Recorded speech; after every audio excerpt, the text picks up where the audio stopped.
बिस्मिल्लाहिर्रहमानिर्रहीम। अस्सलामुअलैकुम। मियाँ बीवी में लड़ाई हर घर में हो सकती है। आज मैं इसी पर ही आपसे बात करूंगी। मियाँ बीवी की लड़ाई के दौरान ये 7 हरकतें फसाद को बढ़ा देती हैं। किसी को लफ्जों के तीरों से जख्मी करना या अपने अंदाज से तकलीफ पहुंचाना इंतहाई आसान काम है, मगर ऐसा करने से नाराजगी जन्म लेती है जो बाज़-औक़ात लंबे अरसे तक खत्म नहीं होती और बाज़-औक़ात ये ताल्लुकात को ख़त्म करने का बाइस बन जाती है, जिसके बाद इंसान आखिरी सांस तक पछताता रहता है, मगर गया वक्त फिर उसके हाथ में नहीं आता। इस वीडियो में हम 7 ऐसी चीजों का जिक्र करेंगे जो आप अपनी मोहब्बत करने वालों के साथ लड़ाई में हरगिज इस्तेमाल न करें, वरना लड़ाई जंग की सूरत इख्तियार कर जाएगी और जंग की सूरत में हालात कभी भी आपके हाथ में नहीं रहते। जिसमें नंबर 1 पे आएगा, फैमिली के दूसरे लोगों को लड़ाई में शामिल ना करें। मियाँ बीवी की लड़ाई 2 अफराद की लड़ाई होती है और अगर दोनों अपने मियाँ बीवी या बहन भाइयों को इस लड़ाई में शामिल कर लें तो फिर ये लड़ाई नहीं रहती बल्कि 2 खानदानों की जंग बन जाती है। आपके ये रिश्तेदार लड़ाई की एक एक बात को हमेशा याद रखते हैं और ना खुद भूलते हैं और ना आपको भूलने देते हैं, और अक्सर औकात ये उस वक्त तक खामोश नहीं बैठते जब तक मियाँ बीवी का रिश्ता खत्म नहीं हो जाता। इसलिए अपनी लड़ाई को फैमिली के दीगर अफराद तक मत लेकर जाएं और इसे अपने बेडरूम से बाहर निकलने ही नहीं दें, वरना शदीद नुकसान के जिम्मेदार आप खुद होंगे। नंबर 2, इख्तिलाफ की सूरत में चीखने चिल्लाने से परहेज करें। आमतौर पर लड़ाई के दौरान मियाँ बीवी अपने कैरेक्टर का सबसे बुरा चेहरा एक दूसरे के सामने लेकर आते हैं और अपने आप को सही साबित करने के लिए अपनी आवाज को बुलंद से बुलंद तर करते चले जाते हैं।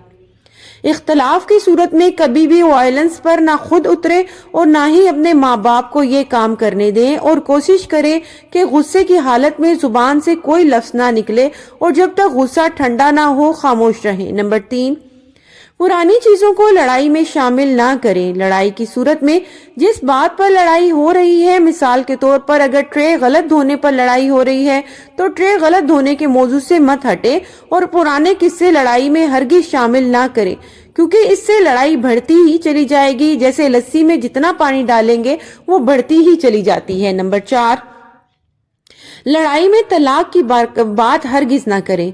लड़ाई के दौरान हरगिज ये बात ना करें कि अच्छा चलो अगर तुम खुश नहीं हो तो हम दोनों तलाक ले लेते हैं, या ये बात मियाँ बीवी ना करें, वरना दोनों एक दूसरों के जज्बात को इंतहाई तकलीफ पहुंचाएंगे। और पुरानी कहावत है कि लड़ाई में अगर बंदूक निकल आए और चाहे चलाने के लिए ना निकली हो तो सिर्फ डराने के लिए ही निकली हो, मगर बंदूक चल जाती है और चली हुई गोली और तीर कभी वापस नहीं आ सकते। सोचिए। नंबर 5, लड़ाई के दौरान गुस्से में घर मत छोड़े। लड़ाई के दौरान दरवाजा मार कर घर से निकलना और तन्हाई की तरफ भागना मसाइल को हल करने के बजाय और बढ़ा देता है, और आपका पार्टनर ये समझता है कि आप ज़हनी तौर पर मैच्योर नहीं हैं। इसलिए खामोश हो जाएं और दोनों गुस्से के उतरने का इंतजार करें और फिर गुस्सा उतरने पर समझदार तरीके से बात करें और बच्चों वाली हरकतें ना करें। नंबर 6, अपना बिस्तर अलहदा ना करें। लड़ाई हो जाने पर हरगिज अपना बिस्तर ना छोड़ें और उसी जगह पर सोएं जहां दोनों पहले सोते थे। और अगर आप अपना बिस्तर छोड़ देंगे तो ये इस बात की निशानी होगी कि आप लड़ाई को हल करना नहीं चाहते और अपने पार्टनर से अलहदा होना चाहते हैं और आपके अंदर उसके मुतालिक नफरत है। इसलिए अपना बिस्तर मत छोड़ें। हो सकता है रात के किसी पहर अल्लाह की रहमत आप दोनों के दिलों से लड़ाई की नफरत को खत्म कर दे और सुबह तक दोनों फिर से दोस्त हों। नंबर 7, लोगों के दरमियान मत लड़े। मियाँ बीवी की लड़ाई में सबसे खतरनाक चीज पब्लिक में लड़ाई है, जिसका अंजाम आखिरकार भयानक ही होता है। इसलिए घर वालों या रिश्तेदारों या फिर बाजार में लोगों की मौजूदगी में हरगिज मत लड़े, क्योंकि ये इस बात की निशानी होती है कि आप एक दूसरे की बिल्कुल भी इज्जत नहीं करते। और अगर कोई मसला पैदा हो गया है तो घर में तन्हाई का इंतजार करें और आराम से बात करते हुए अपनी तकलीफ को बयान करें, क्योंकि समझदार और अक्लमंद लोग ऐसा ही करते हैं। आखिरी हिदायत, आजकल एंग्जाइटी एक आम बीमारी है जो मर्द और औरत दोनों को हो सकती है। खास तौर पर ये हामला औरत को ज्यादा मुतासिर करती है। अक्सर घरों में ये लड़ाई की वजह भी ये बीमारी ही होती है। مسئلہ کوئی نہیں ہوتا مگر یہ بیماری برداشت کو ختم کر چکی ہوتی ہے، اس لیے چھوٹی سے چھوٹی بڑی لڑائی کا سبب بن جاتی ہے۔ اس بیماری سے وہ مرد بھی زیادہ متاثر ہوتے ہیں جو سارا دن کام کرنے کے بعد ذہنی تھکاوٹ کے ساتھ گھر لوٹتے ہیں، اور بیوی چونکہ سارا دن خاموشی سے گزار چکی ہوتی ہے اور کوئی ایسی بات کرتی ہے جو شوہر سننا نہیں چاہتا یا اس پر دماغ خرچ نہیں کرنا چاہتا تو اینگزائٹی کا شکار ہو جاتا ہے۔ اگر آپ اپنے اندر یا اپنے پارٹنر کے اندر اینگزائٹی محسوس کرتے ہیں تو فوراً ڈاکٹر سے رابطہ کریں، کیونکہ آج میڈیکل سائنس میں اس بیماری کا علاج موجود ہے اور تھوڑی سی علاج پر توجہ دینے سے آپ کے اندر سے یہ ختم ہو سکتی ہے اور آپ کا ذہنی سکون بحال کر سکتی ہے۔ اس لیے وقت ضائع کیے بغیر ڈاکٹر سے رابطہ ضرور کریں۔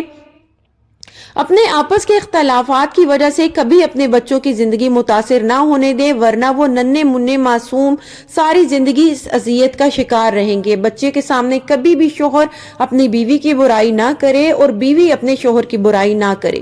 اگر لڑائی بچے دیکھتے بھی ہیں، آپ سے سوال کرتے ہیں تو بچوں کو یہی کہیں کہ ہاں بیٹا کوئی مسئلہ نہیں ہے، تھوڑی دیر میں وہ ٹھیک ہو جائیں گے، اور والد بھی یہی جملہ دہرائیں۔ آخر میں اپنی زندگی کا پرسنل تجربہ میں آپ کے ساتھ شیئر کرتی ہوں۔ لڑائی جھگڑا میاں بیوی میں ایک عام سی بات ہے اور کسی بھی وقت ہو سکتا ہے۔ اس کا مناسب حل یہی ہے کہ اپنی جگہ چھوڑ دیں۔ اگر آپ بیڈ روم میں ہیں تو کچن میں جا کے برتن دھو لیں یا کوئی کتاب پڑھ لیں یا وضو کریں اور نماز پڑھ لیں۔ شوہر حضرات بھی یہی کچھ کریں کہ اپنا موضوع تبدیل کریں، اپنے والد والدہ کے پاس چلے جائیں، تھوڑی دیر کے لیے گھر سے باہر کسی دوسرے کمرے میں چلے جائیں، چھت پہ جا کر تھوڑی دیر کے لیے چہل قدمی کریں، ایک دوسرے کی صورت تھوڑی دیر کے لیے ہرگز نہ دیکھیں، ادھر ادھر آپ لوگ ہو جائیں۔ انشاءاللہ اس عمل کی برکت سے زندگی میں ضرور سکون آ جائے گا، بجائے اس کے کہ آپ ایک دوسرے کے ساتھ منہ ماری کریں، بدتمیزی کریں اور ایک دوسرے کو تانے دیں۔ خاموشی اختیار کریں، مشکل ضرور ہے مگر اس میں حکمتیں بہت زیادہ ہیں۔ ویڈیو پسند آئی تو پلیز چینل کو سبسکرائب کرتے جائیں، بیل نوٹیفیکیشن کو آل پہ سیٹ کر دیں، ویڈیو کو دوست احباب کے ساتھ شیئر بھی لازمی کر دیں۔ جہاں رہیں خوش رہیں، آباد رہیں۔ خدا حافظ۔